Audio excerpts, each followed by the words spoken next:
Hello friends, कैसे हैं आप लोग। उम्मीद करते हैं अच्छे होंगे।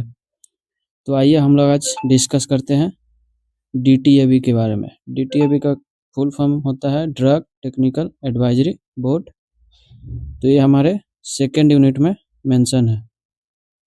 ड्रग एंड कॉस्मेटिक एक्ट 1940 इसमें मेंशन है यहाँ पे डीटीएबी ड्रग टेक्निकल एडवाइजरी बोर्ड।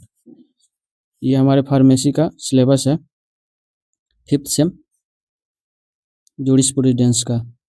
तो आइए देखते हैं डीटीएबी के बारे में। चलिए, DTAB drug technical advisory board.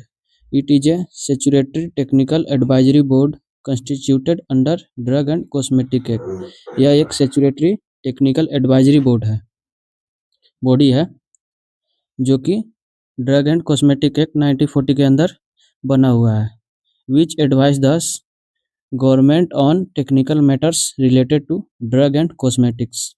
मतलब कि ये एक सेंट्रल गवर्नमेंट बॉडी है जो कि ड्रग एंड कॉस्मेटिक के ऊपर अपना एडवाइस रखती है, न्यू ड्रग फॉर्मुलेशन के ऊपर। ठीक, यहाँ कुछ पॉइंट्स लिखे हुए हैं। It's come under drug and cosmetic act, मतलब ये ड्रग एंड कॉस्मेटिक एक्ट के अंदर आता है। This is a largest technical advisory board in India. India का यह सबसे बड़ा लार्जेस्ट टेक्निकल एडवाइजरी बोर्ड है, मतलब कि जो एडवाइस देता है किसी भी न्यू ड्रग डेवलपमेंट के ऊपर। ठीक, अगला पॉइंट है this committee will be help in new drug development. यहाँ लिखा भी है ये कमिटी न्यू ड्रग डेवलपमेंट के ऊपर अपना एडवाइस देती है। लास्ट पॉइंट है this committee comes under the drug and cosmetic act 1940 in chapter 2 section 5। ये DTAB है जो ड्रग एंड कॉस्मेटिक एक्ट के अंदर चैप्टर 2 और सेक्शन 5 के अंदर मेंशन है। ये क्वेश्चन कभी कभी ऑब्जेक्टिव में पूछ लिया जाता है कि बताइए ड्रग एंड DTAB किस चैप्टर में दिया गया है, ड्रग एंड कॉस्मेटिक एक्ट के किस चैप्टर में दिया गया है। और कभी कभी ये भी पूछ लिया जाता है किस सेक्शन में दिया गया है। ठीक, अब बात करें मेंबर की। DTAB में कुल कितने मेंबर होते हैं, तो DTAB में कुल 18 मेंबर्स होते हैं। एक बात यहाँ लिखा हुआ है clear, this board was constituted by the central government, मतलब कि इस बोर्ड को सेंट्रल गवर्नमेंट ने बनाया है और वही हैंडल करते हैं, सेंट्रल गवर्नमेंट बॉडी। तो इसमें कुल 18 मेंबर होते हैं जो 3 भाग में डिवाइड होते हैं। 8 मेंबर्स जो होते हैं वो एक्स ऑफिशियो का होते हैं और 5 इलेक्टेड मेंबर होते हैं और 5 नॉमिनेटेड मेंबर होते हैं। नॉमिनेटेड मतलब कि इनका चुनाव होता है, इलेक्टेड मतलब कि ये इलेक्ट होके आते हैं। अब देखिए आगे देखते हैं कौन कौन से मेंबर्स हैं, यहाँ दिया है।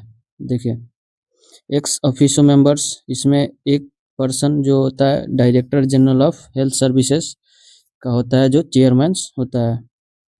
दूसरा है ड्रग कंट्रोलर ऑफ इंडिया, एक जो होता है ड्रग कंट्रोलर ऑफ इंडिया का पर्सन इसमें होता है। तीसरा है डायरेक्टर ऑफ CDL मतलब सेंट्रल ड्रग लैबोरेटरी, जो कि कोलकाता में मौजूद है। इसका एक पर्सन होता है डायरेक्टर जो CDL का वो, और एक डायरेक्टर ऑफ CRI का होता है। CRI मतलब CRI मतलब कंप्यूटर रिलेटेड इनोवेशन।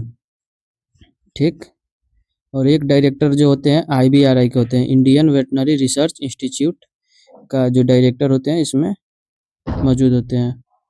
और अगला पर्सन होते हैं जो प्रेसिडेंट ऑफ PCI मतलब कि फार्मेसी काउंसिल ऑफ इंडिया के प्रेसिडेंट इसमें होते हैं।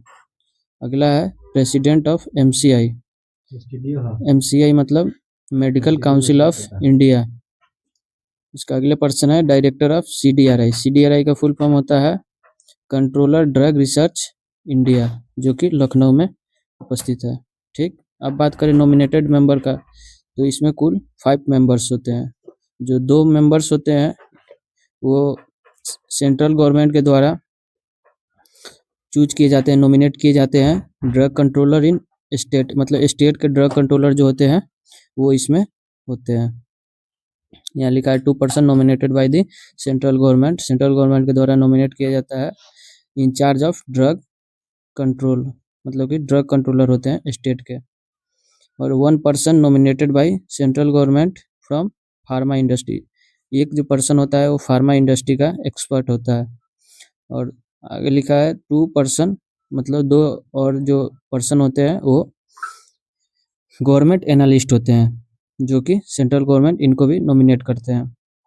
अब बात करें इलेक्टेड मेंबर्स की। इलेक्टेड मेंबर में आते हैं टीचर, फार्मेसी का टीचर होना चाहिए, जो फार्मा मतलब केमिस्ट्री का टीचर हो या कोग्नोसी का, ठीक। उसके बाद अगला है 1 टीचर्स ऑफ मेडिसिन, मतलब एक मेडिसिन्स का टीचर होना चाहिए। मतलब एमसीआई का मतलब होता है medical council of India, MCI. MBBS type का कोई टीचर चाहिए। एमबीबीएस से जो टीचर है वो गवर्नमेंट से उनको इसमें इलेक्टेड मतलब इलेक्ट किया जाता है। 1 पर्सन फार्माकोलॉजिस्ट, एक फार्माकोलॉजी का स्पेशलिस्ट टीचर चाहिए होता है। गवर्निंग और 1 पर्सन जो होते हैं 1 पर्सन काउंसिल ऑफ मतलब सीएमए, सीएमए का काउंसिल। और 1 पर्सन होते हैं जो काउंसिल ऑफ आईपी, आईपी के काउंसिल से होते हैं। आईपी मतलब होता है इंडियन फार्मास्यूटिकल एसोसिएशन, ठीक। अब बात करें फंक्शन का, तो फंक्शन में पहला पॉइंट है this committee give advice on standard of drug and cosmetic product. ये committee drug and cosmetic product के ऊपर उसके स्टैंडर्ड के ऊपर एडवाइस देती है।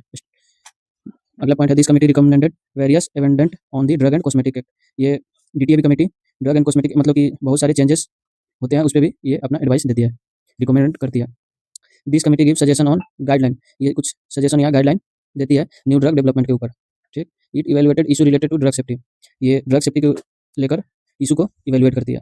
This committee recommends quality testing protocols, मतलब कि ये committee protocols testing protocol quality testing protocols के ऊपर कुछ गाइडलाइन रिकमेंड करती है। अगला पॉइंट है DTAB support central and state licensed. DTAB central and state के पर्सन को लाइसेंस में सपोर्ट करती है, लाइसेंस के लिए। अगला पॉइंट है it's give quality standards to pharmacopoeia, ये फार्माकोपिया की क्वालिटी को स्टैंडर्ड्स करने में भी हेल्प करती है, उसमें भी ये अपना सजेशन देती है। It's give advice the self life storage condition of drug and cosmetic products, ये जो कमिटी है डीटीएबी ये एडवाइस देती है ड्रग के सेल्फ लाइफ के बारे में, स्टोरेज कंडीशन, ये सारी चीज़ पे अपना एडवाइस देती है कि ड्रग को कैसे स्टोर किया जाए, उसकी सेल्फ लाइफ कैसे बनाए रखे, ये सारी चीज़ पे अपना एडवाइस देती है डीटीएबी कमिटी।